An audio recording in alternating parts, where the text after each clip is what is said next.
Take classic burlesque, shake it up with ice, lime, and a dash of sass, and you have Frankie Fontaine. This beauty has burst out of the studio and onto the stage like a shooting star. Recently awarded winner of the 2023 Stage Queen Intermediate Division and runner-up of the Apprentease New South Wales 2023, this blonde bombshell is captivating the hearts and the minds of audiences far and wide with her signature sass. Frankie will lure you with her unique brand of cheeky, charm, and will serve you up an ice-cold glass of seduction with a glamorous twist. Welcome back to the Burlesque Bulletin podcast. I'm your host, Honey Holloway, and today we are not in the studio. We're in a secret location, my office, and we have a secret and special guest all the way from Sydney. It's Frankie Fontaine. Oh, hello. Hi. Thank you so much for having me. That's okay. You're looking absolutely fabulous in your Catherine. Oh, this old thing, please. Just something I threw on this morning, you know. Just casually. Woke up like just so casual. Yeah, I absolutely woke up like this. Full face of makeup, the Catherine Delish, you know, this is just showgirl secrets. Yeah. Just the normal everyday, you know, day. It's great. So we had a little chat before we jumped on. So I do know your zodiac sign, but for everyone else, can you let us know?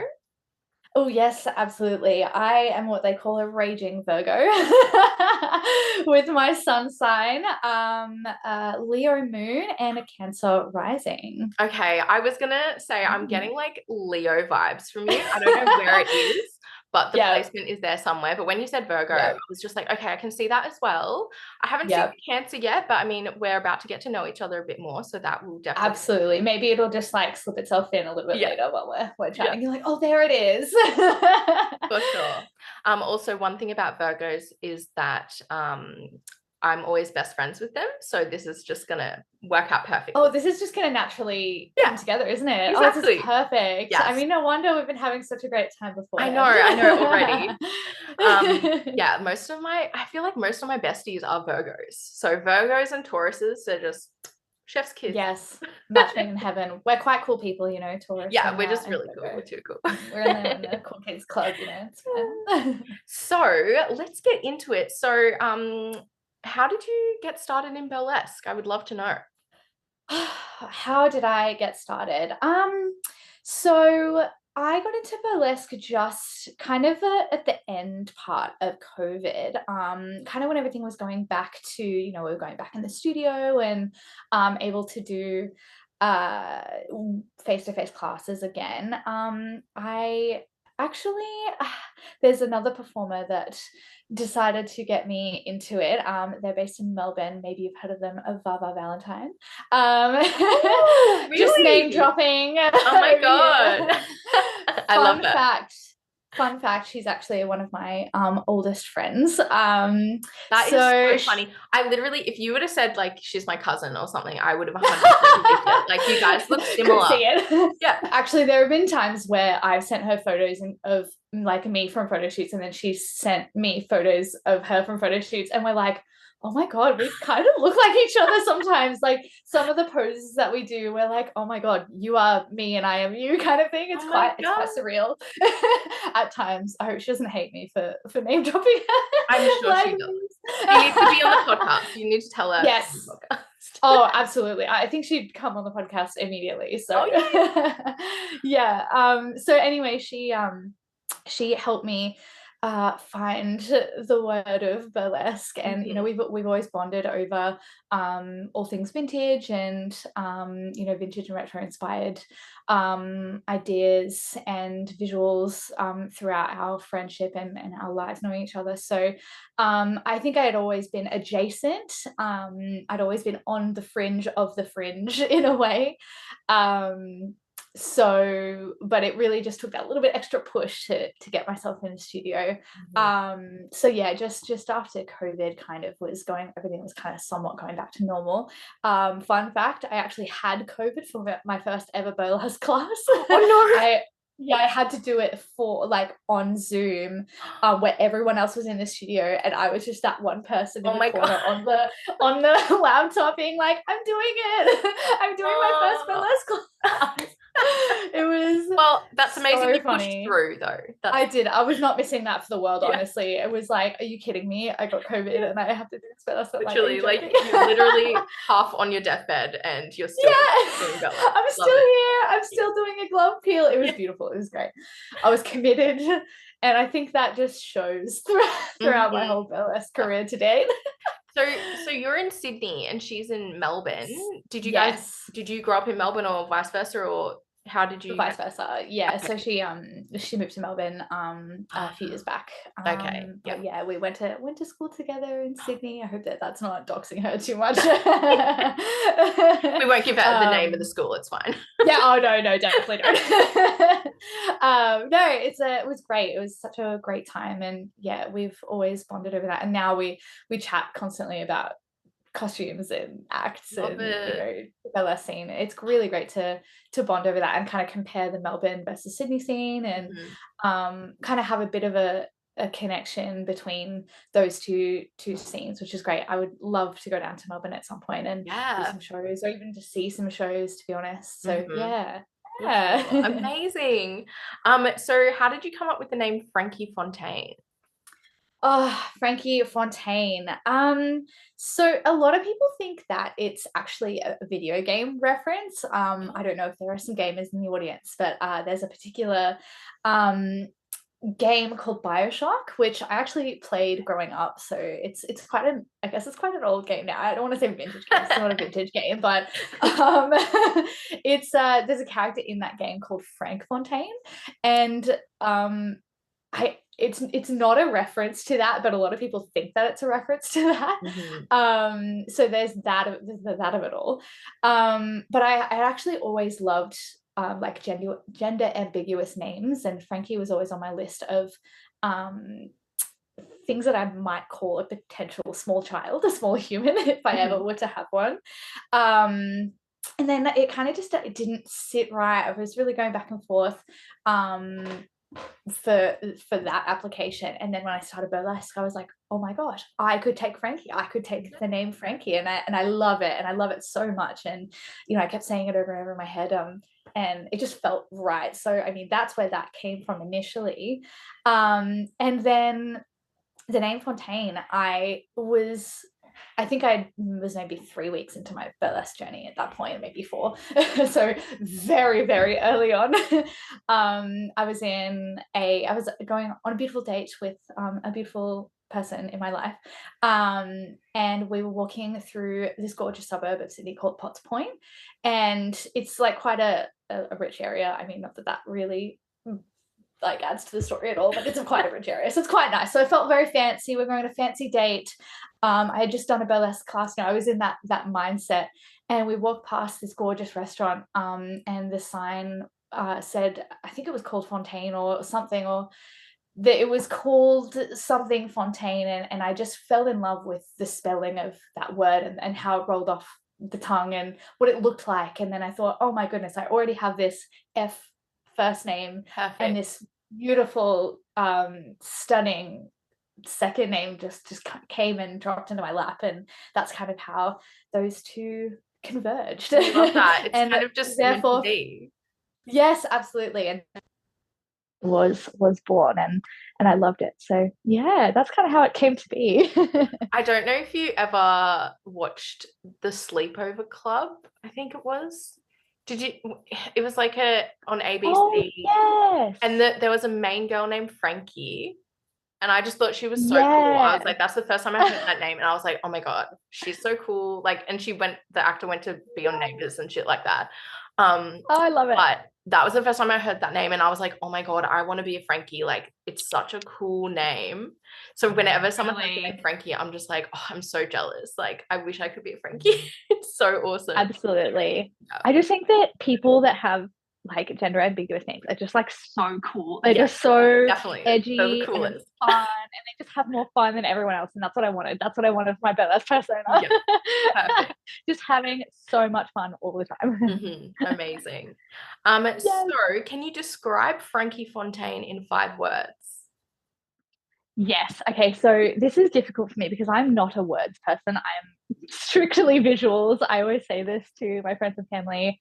I don't do words. I take really pretty pictures. You do. But oh, thank you. I did manage to muster up a few words that I think might describe me as a persona and a performer. I'm definitely cheeky on and off stage. I feel like that's definitely a main part of me. Audacious, because I absolutely do have the audacity. You are correct. I'm also a little bit sensitive, I feel. I can be a little bit, not shy, but measured in how, I reveal myself to you in a persona. I feel like that's the Cancer energy shining through a little bit. Totally. Actually, you're right. Yeah. Maybe that is that. Yeah. I'm always a bit perplexed by my Cancer side, because I'm like, what does it mean? Who am I? And I feel like that therein lies the Cancer of it all, For sure. Yeah. So how many have you got so far? I think that's 3. Is that 3? Yeah, I think that was 3. Yeah. Cheeky, audacious, and sensitive. Yeah. I like to serve bombshell energy. I do love the visual of the blonde bombshell, so I do love to kind of feed into that wherever I can. So I would think bombshell. And honestly, just a little bit silly. I mean, I'm not taking myself too seriously. Look at me. I'm in a robe and serving the 50s bombshell energy. It's fun. It's funny. It's camp. I love it. Yeah. So, who has been some of your burlesque inspirations? Ooh, this is a tough one because I feel like there are so many, and I feel like everyone has quite a few of the same. Like we're all, dipping into the same pool of people as well. But I tried to icons in the community or something, Yes, absolutely. But I tried to pick a few that might have been a little bit off the wall. And coming from your neck of the woods, I actually yes. One of the first performers that I saw when I was first starting out, I did a lot of YouTube watching. I trawled through YouTube through past mixed burlesque Australia and such, and one of the people that really struck me was Citrine Velveteen. I absolutely love them as a performer. They're incredible. And I just loved the fun energy, the funniness, but also sexiness and the storylines, and it really spoke to me as a performer. So they're a constant inspiration for me. Everyone says this, but Betty Bombshell, I absolutely adore Betty, and have had the opportunity to work with her as a mentor, which has been amazing, and the most incredible experience. So that was fabulous. I would also say Maple Rose is huge. I feel like, again, everyone says that because she's just incredible and so unique in her style, so emotive, and just has so much knowledge to share, and is happy to share that knowledge with up and comers, which I find incredible. And Clara Fable actually is probably another one of my favorite performers.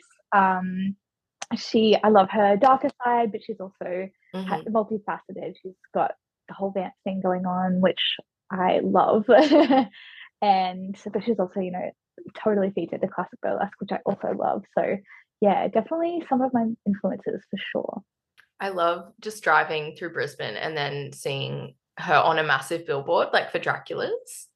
Yes. Wow. Like she's doing it. She's doing the thing. Oh, she is doing the damn thing. I know. She's amazing. Yeah, but amazing. No, you've got a good lineup of amazing inspiration. Yeah, I think that's like one of my, like, if I could see a burlesque show, that would be my like dream lineup. I'd be like, take all of my money, I'll pay anything. Yeah. Well, you'll have to come to Queensland soon. Yes, I have to come back. I actually did come up not long ago, and I think we'll get into it later. But yes, for Vanguard Burlesque. Vanguard, yes. I was so disappointed that I didn't go to that show because like that's fine, honestly. And was it at Lefties? Yeah, no, it wasn't at Lefties. It was at La La Land. Land, yeah, okay. Because I hadn't been to the La La Land show yet. I did just a couple of days ago because it was my birthday. Happy birthday! Oh my goodness! Thank you so much. Yes, of course, Taurus. Yeah. Yeah. So that was an incredible show. But I remember seeing you on that list, and I was like, "Fuck, I really want to go," but it just didn't line up with uni. But yeah, you'll have to come back, and we'll have to hang out, and we'll go to some shows, and we'll see Citrine. She's always please. So if we could, that would be amazing. Fun fact about me, I actually used to live in Brisbane. I lived in Brisbane for a long time. Yeah. Really? Oh my God, you've just been everywhere. I don't I have just been everywhere. Traveling showgirl, no. I actually used to live in Brisbane. I went to uni there, so was there for about 3 years. Oh my God. And then came back home to Sydney after I finished. But yeah, I do have a little bit of a soft spot for Brisbane. It is a beautiful city, and I love the vibe. I love how everything is like 20 minutes away from everything. Like no matter where you are in the city, you're about 25 minutes away from anything else. So it's amazing. I do miss Brisbane quite a bit. So I'll have to come back. A quick thanks to Cam Attry for sponsoring the Burlesque Bulletin, and for all his hard work behind the scenes, filming and editing the podcast. Cam has been involved in the burlesque industry for over 12 years through his photography and videography.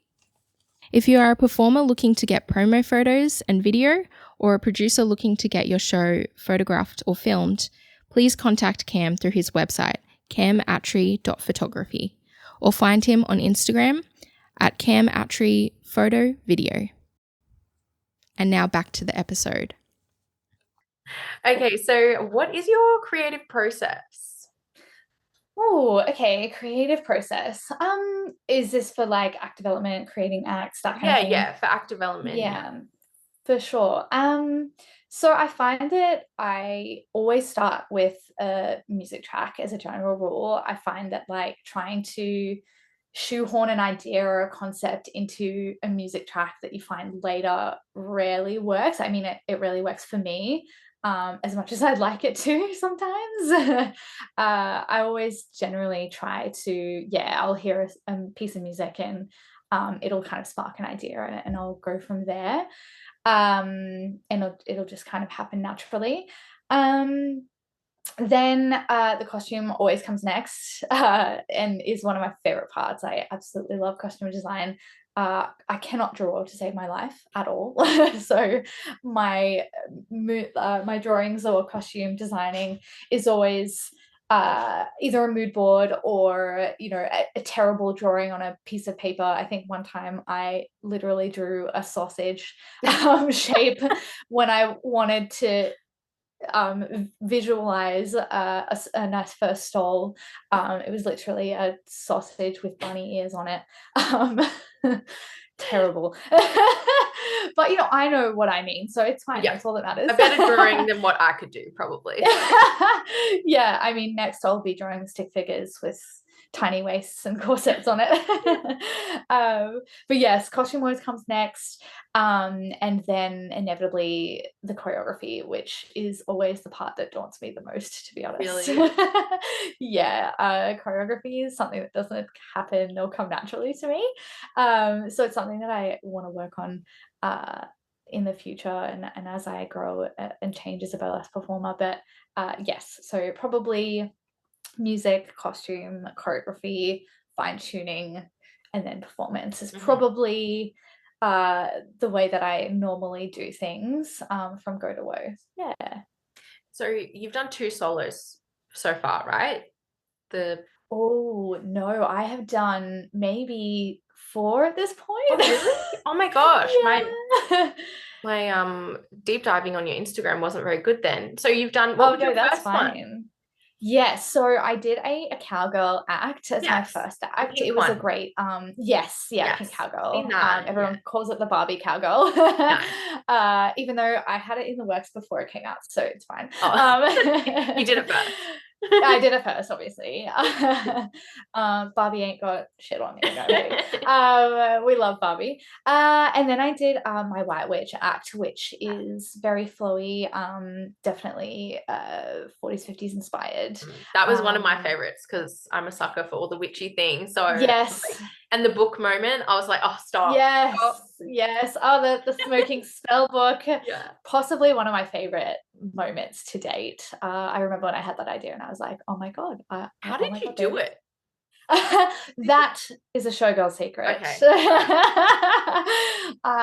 Maybe I'll tell you off air. Okay. Gotta keep a mystery somehow, you know. Exactly. A magician never reveals their secrets, and neither does a witch. So yeah, exactly. And neither does a showgirl. Exactly, and neither does a showgirl unless it's for money, probably. Yeah. Unless there's money involved. No. So then came the White Witch act, and then my tango, which I adore and is possibly one of my favorite acts to perform. I haven't seen it. You need to send me it. I need to see I'll send you the act video. It's wonderful. Oh my God, it's inspired by I'm low-key inspired by all things spooky, even though you may not see it necessarily in my showgirl persona. It's bubbling back in the background. We love it. Witchy things, spooky things. I think that it manifests itself in, more of a lighter tone in my overall persona. But my tango act is inspired by Gomez and Morticia Addams from the Addams Family, because I absolutely adore that film. That film is just pure nostalgia for me. And I've always loved their tango scene in the film. The Addams Family Values, I think it is. And yes, it is that. Just confirming in my brain, that's what it was. And I heard that piece of music, and I've always loved that piece of music from the scene. And I thought, oh my goodness, that must be an act. I must create a tango to that piece of music. And I did, and I actually worked on it with Maple Rose, and we worked on it together, and it was the most amazing piece, and I love performing it. It's probably my favorite act to perform to date. I'm so excited to see it now. I will send you the video. You can have a little sneak peek. And then most recently, I debuted my Queen of Pain act, which is a nod to Betty Page. Yes. And all things leather and yes. amazing. I think I've seen some of the photos and stuff like that. That's the one that I have seen. Yes. Oh, good. Probably. I think there's more of that online than there is of the tango, which I probably need to change. I really need to post more about the tango. You need more of the tango. I need to see. Yeah, more tango. All right. Well, today I'll try and post a reel about that. Awesome. Gotta keep it up with the reels. So I think there's 4 at this point. Okay. I've done a few. I can't help it. I keep having ideas. That's good though. It's good that you actually get them done. I feel like I have so many ideas, and I'm just like, it's just perfect. Yeah, totally. I'll debut it later. It's not ready yet. It's not ready yet. Exactly. I've just got to get this other piece, and Absolutely. I feel like once I have an idea, I have to execute it immediately. Like it must happen. It is lore. It must come to fruition right there and then. Otherwise, it won't ever happen. I will not ever do it, and it'll just get pushed to the back of my mind. So if I don't immediately create that thing that I have in my brain, all bets are off. So that's probably why I have so many, is I just keep having all these ideas and it must happen right now. That's a good way to do it, because I find sometimes like something that I've had in the works for so long, I'm just like, I'm over it now. Like I didn't put it out there. Yes, totally. Yes. Almost done. It's like 95% done, but I never put it out. And then the inspiration or the love of it just fades a little bit, and I'm like, damn it. Yes, absolutely. Yeah. And I try to avoid that as much as possible, because that does happen to me, where I'm like, I mean, I've been working on it for so long now. Do I even care what it even comes out like? It can't be like that. It must be. And I mean, some ideas I've had that are like that, but I know that there are particular ideas that I will have for acts where I do feel so strongly about it that it all just comes together fight like a force of nature kind of thing. Yeah. Amazing. Yeah. So we talked about your creative process, but do you have any pre-show rituals or routines that you like have to do before a show? I think I do. And I think that it might be an unexpected one. I know that a lot of people don't generally eat on show day, and I am the absolute opposite to that. I must have regular meals on show day. I must have breakfast, I must have lunch, I must have snacks, I must have water. I'm that person that if I don't have enough energy, I can't perform at my best. You know what I mean? Yeah, Which I think totally. is maybe a little bit lame, but No, I feel like that's me on show days. I feel like that's me as well. Like sometimes I don't get anxious like I get anxious weeks and weeks leading up to the show, but like on the actual show day, I'm very calm. So I am actually able to eat. I think when people are anxious, maybe they can't stomach stuff. But yes, totally. Yeah, I'm like, I have to at least have like a really good breakfast that's gonna sort of, and maybe closer to showtime, I'll have like little snacks and stuff, but I have to have something substantial. Otherwise I get anxious just because I haven't eaten, and then yes, absolutely. And that's just not. Well, I mean, you can't function properly, right? When you don't have enough food in your stomach, or you don't have like enough nourishment, you just can't. Your brain can't function. Exactly. And I don't want to get hangry when I'm meant to be sexy on stage. Exactly, because it will show. Believe me, it will show. The hanger always shows. Exactly. Unless it's like part of the act, then that's fine. But like other than that, yes, exactly. Unless you're performing Queen of Pain, where you know a little bit of anger is okay. But yeah. So always eat on show day. That is something that I must do. And then when it's available, I do like to have a little bit of a prosecco or a little bubbles before I go on stage, just to get me in the zone. It makes me feel like a beautiful showgirl. I don't know. It just makes me feel glamorous, and I love that. Yeah, exactly. In a gorgeous coupe glass, or you know, a flute. We love it. Yeah, for sure. Gets me in the mood. So, what's your like morning routine like, or a day like when you're not doing burlesque? Oh, when I'm not doing burlesque. So honestly, each day looks so different for me. As I am a freelancer, and own my own business, every day is completely different. I mean, one day I could be, I don't know, with a shoot booking, and I could have a shoot booking. I could be shooting all day. The next day I could be traveling for a shoot. I could be going out to a studio for a client, or prop making. I mean, sometimes I have to make props. One of my personal favorites is this gorgeous cake. I did notice that in the background. It's hard not to notice it. I know, isn't it? It's just huge. Fabulous. And sitting here, it's gorgeous. So you made that? I did. I made this cake. What is it made from? It is made from a hat box, fake cherries, and like corking. Okay. Like wall corking. Yeah. Nice. Yeah, like drywall corking. Yeah. Oh. And it's great, and I love it, and it's one of my prized possessions. Amazing. You can see in the mirror there. Yeah. So for everyone listening, go and watch the video so that you can see the gorgeous cake. So actually, let's have a chat about how you got into photography. So yeah, sure. So is that what you do when you're talking about freelancing? Is that yes. So I'm a freelance photographer as my day job.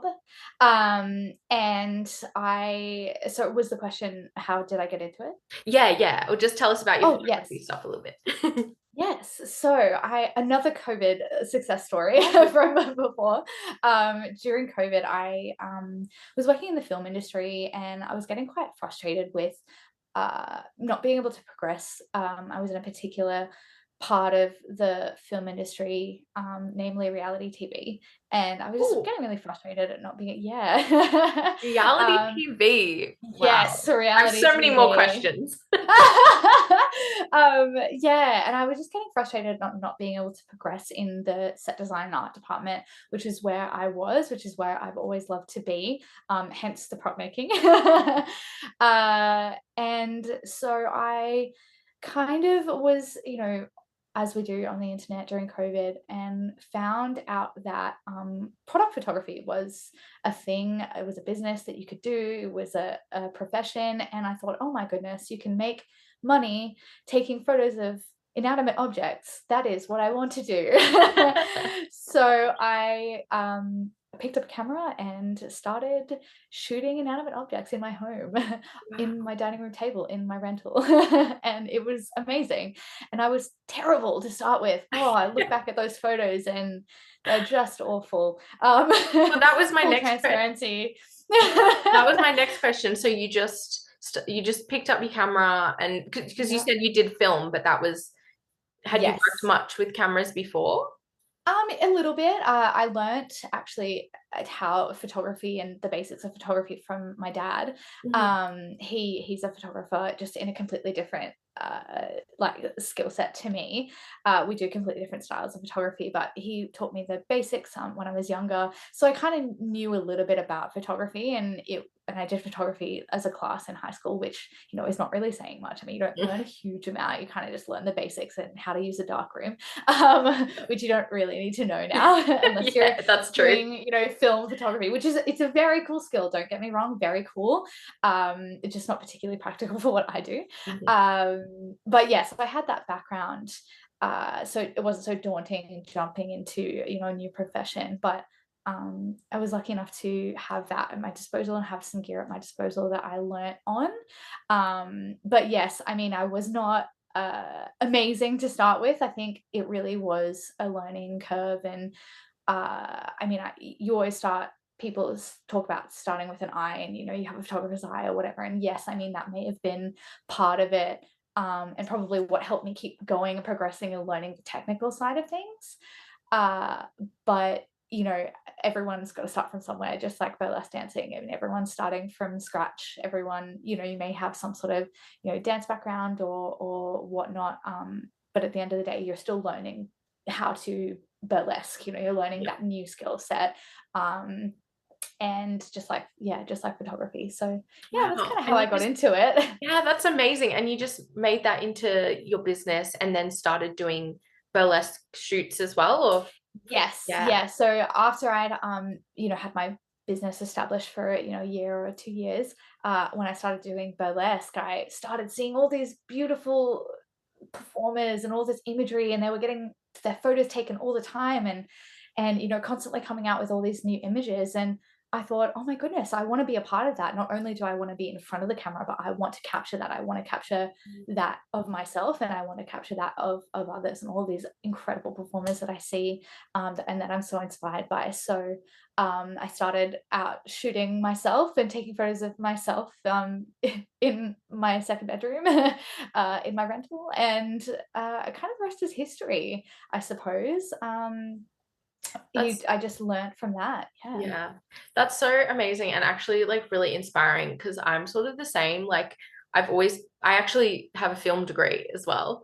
Oh, amazing. Me too. That's amazing. Wild. Oh, what? That is so crazy. I know. And my dad was also a photographer, so I'm like, oh my god, are we the same person? Same person, yeah. What's happening? What's happening? And in Brisbane too. Oh my goodness. I know. Yeah. So like, seeing you do that, I'm like, oh, that inspires me so much, because I am such a perfectionist, and I know so many people who are such amazing photographers, and I see your work and I'm like, you're one of the amazing photographers that I've seen, like even just the product placement, like everything. I'm just like, I would think that would have taken like at least 10 years. So the fact that you've only done it for a few years, I'm like, that is amazing. That maybe gives me some hope that I could maybe start to get into that sort of stuff. You absolutely can.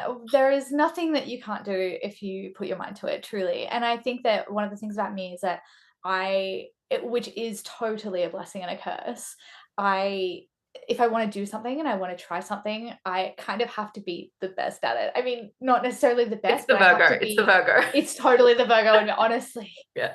Told you, raging Yeah. Virgo, it's a problem. Exhausting. But it means that I learn quickly and I learn how to do things quickly. Maybe I'm not the best, obviously, but you can't be the best at everything. But I'll give it a red hot crack, which therein lies that, you know, I learn how to do things quickly and pick things up maybe quicker than some people. But honestly, it's just a blessing and a curse, because then I just overthink it and then I have to be the best, and then it's constant. Oh, it's constant. Yeah. Totally. Amazing. But it's been a fabulous journey, and I love being able to shoot burlesque images and burlesque inspired images and vintage inspired images, and I'm just so inspired by a lot of old Hollywood imagery, and that inspires my lighting designing and all of that. So yeah, quite fun. Amazing. So did we touch on your morning routine? We touched on your day and then we got sidetracked. We touched on a day and then we got sidetracked. Yeah. So that's honestly how things go with me. You'll ask a question and then I'll be everywhere. Yeah. You know, it's great. My morning routine. We can talk about my morning routine. Please. I mean, most people probably don't care about that, but for some reason I do. So that's so fine. I mean, you'll probably find mine to be a little bit boring, but I usually wake up pretty early. I'm a bit of an early riser these days. And then gym immediately in the morning, which is what I've been doing lately. I've been quite enjoying it. I've been on a little bit of a fitness journey. Love that. Which is quite fun, getting into that side of things. And then I'll come back, breakfast. So important. I do not believe in skipping breakfast, at least for my body. I must eat breakfast. I am a shell of a human if I don't. You don't want to see me when I'm hungry, as we discussed previously. And then shower, obviously, must bathe. And another fun fact about me is that I am the worst when it comes to skincare. I have literally one product and that's it. That's good though. I feel like worst. Is it a cleanser? No, it's moisturizer. I'm so you just sorry. Use water. No, it's just water. No. Okay, so it's water and moisturizer. That's what I do. Well, that's like a two-step, you know? Two-step process, streamlining the skincare. Honestly, my best friend yells at me about it all the time, because she's she's amazing. She has all these products. Her skin is gorgeous, and she works so hard to achieve that glowing skin. And I'm just out here with my moisturizer, slapping it on. Well, I mean, your skin looks amazing, so obviously you're doing something right. Thank you. I find that, like, if you do too many things, it gets overwhelming and you can't stick to it anyways. And also it starts to mess up your skin. Like, I used to be not, like, literally did nothing. And same thing, my friends were like, all like had like a 50-step skin routine, and I was like, oh, I've reached 25, maybe I should start like taking care of my body and my face. And then I think I had like 3 or 4 things, and I started getting rashes like around. Oh no. Yeah. And I was like, what is happening? And then I stopped using it and it went back to normal, and I was like, okay, I'm going to just use that one thing. I think and maybe that works for you. Yeah. I mean, and you've got to do what works for you. If a 25-step skincare routine doesn't work for you, then don't do it, you know? Exactly. Fine. Yeah. I think I've made it this far and my skin's pretty all right. You have gorgeous skin, honestly. You are glowing. It's stunning. It's the bad camera quality. It's the camera quality that's doing all the heavy lifting, isn't it? Yeah. Hard to relate. Anyways, so what's one of your favorite things to do outside of burlesque? And we talked about your photography, but maybe other than photography. Oh, okay. I'm not sure I had an answer prepared for this one. My favorite thing to do outside of burlesque, I actually am a bit of a gin connoisseur. Ooh. I love gin. So if you see me at a show, feel free to purchase me a gin and tonic. I would love that. But I love trying obscure gins, and all like from Australian based gins. I mean, I would love to do that overseas as well, but for now, while I'm in Australia, I love to try different gins from across the country. So I love visiting distilleries when I have the time. I'm a big cocktail gal. I love making cocktails, drinking cocktails. One of my favorite things to do. So that would probably be my main, I guess, hobby outside of my two other things that I do. Love that. My partner's a bartender, and he makes the fabulous. most random like concoctions that absolutely turn out amazing, and he's really good with gin. So he'll have to make you something. Can he make me one now? If that would be fabulous. If you could make me one as soon as possible. If you could ship it to me right now. I will. Through the screen, please. Yeah. I think that's what I'm missing with my whole setup is a beautiful coupe of gin. Yes. That would be the cherry on top of everything. The cherry on top the cherry of on top of the cake and the extra. It's full circle. Stop it. We're creating a storyline here today. It's beautiful. Literally. I love it. So with you said you loved cocktails. What's your favorite cocktail? Yes. So my absolute favorite cocktail is a gin sour. It's basic, but when it's been made correctly, it is one of my favorites. I make this beautiful grapefruit gin sour, and I love it. It is one of my favorite summer spring cocktails when grapefruit's in season, and it is beautiful. I love it. So gin sour's my go-to. So again, if you see me at a show, please, if you wouldn't mind. Yeah. I'll shout you one. Oh, thank you. Yes, so probably that, or I love a prosecco. I mean, how can you go past one? Yeah, that's classic. A classic. And what about your favorite meal, if you can choose one? Oh my goodness, this is a really hard one for me because I feel like I just don't have a favorite food. I could not think of something, and then all of a sudden it came to me. I'm a big sushi gal. I love me some sushi. Yeah. Salmon sushi, salmon aburi, that is one of my favorite foods of all time. So that is probably my favorite food. Yeah. She's just so good because you can feel like if you want a meal, you can have sushi. If you want a snack, you can have sushi. Like, yes, it's breakfast, lunch, and dinner. Exactly. There is never a moment that is not made by having sushi. Truly. Yeah, for sure. So what's been one of your favorite highlights in burlesque? Ooh, highlights of burlesque.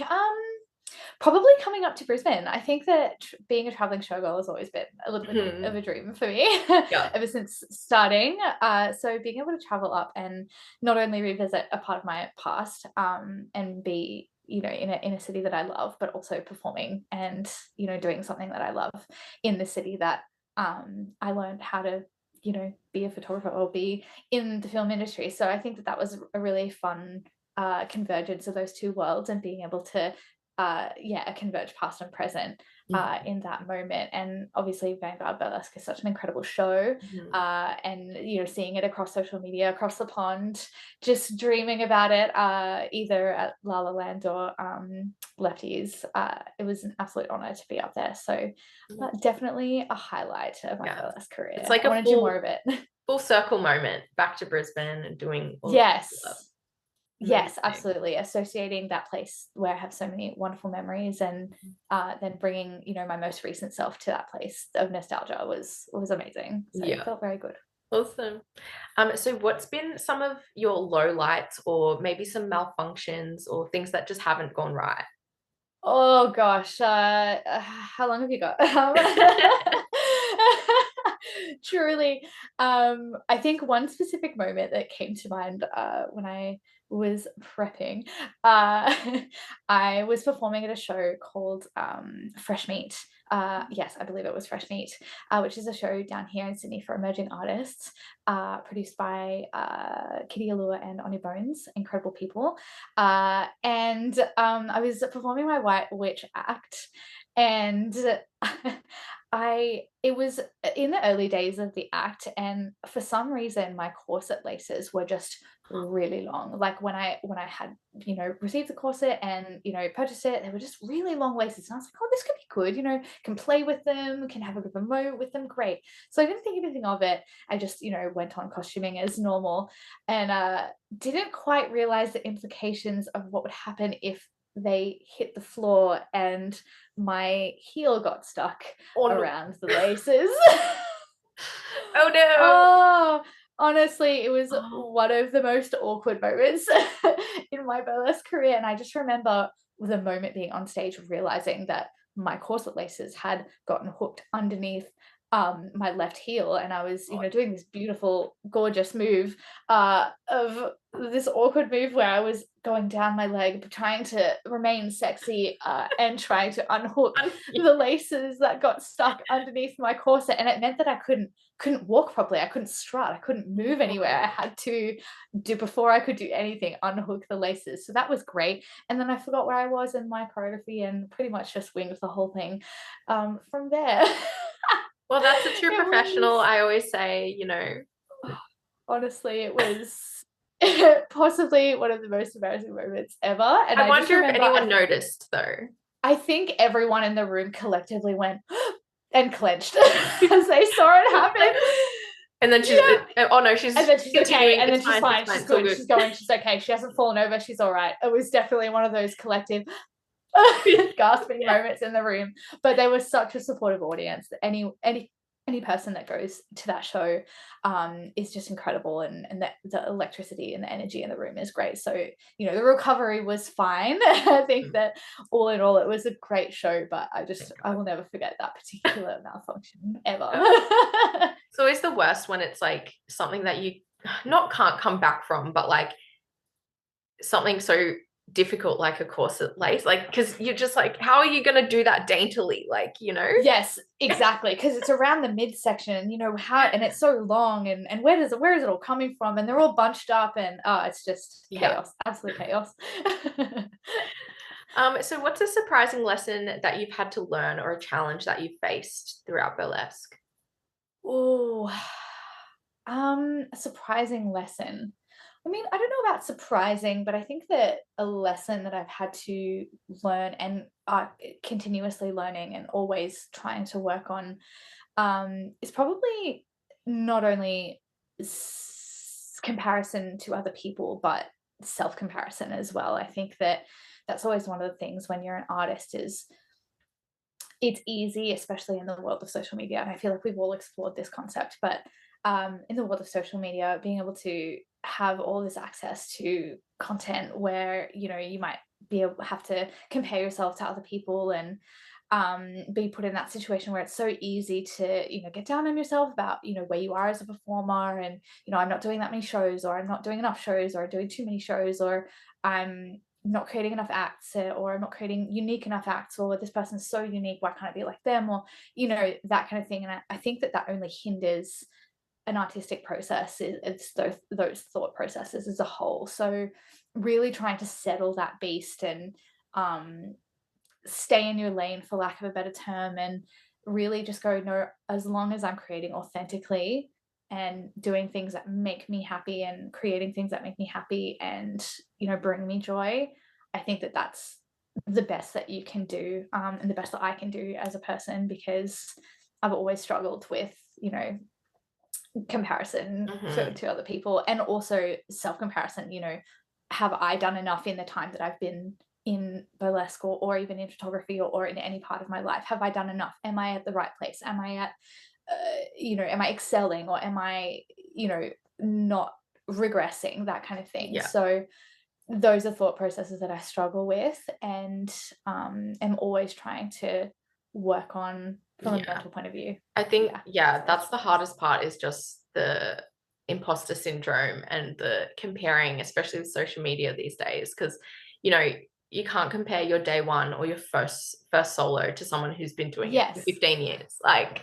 Absolutely. And even though we do. Why do I do that? Why do I do that? Why am I comparing myself with these people who have, honed their skills for such a long time, cut their teeth? And I'm like, well, I have to be there in a year. I have to be there in, 24 months. Well, what is wrong with me? No. That's so silly. And yet I can't get it out of my mind. So I know. It's really hard to like reframe. And also, like, the thing that I love about burlesque is that everyone is different, and that's kind of the point. Like, what you're going to bring to the stage is going to be completely different, even if it's inspired by someone or something. It's like, it's got similar vibe, like it's still going to be different because you're bringing your personality and everything to the stage. So that's what I try and remember, but it's hard.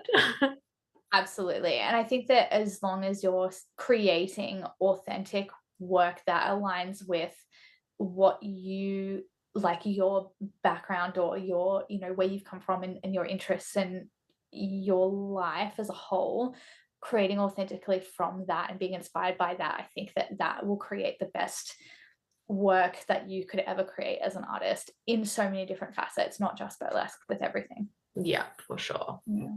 Well, we're going to go to a break and we will be back soon with Frankie Fontaine. Thank you so much for watching and listening to the Burlesque Bulletin podcast. We will be back very soon with a part 2 with the fabulous Frankie Fontaine, so stay tuned.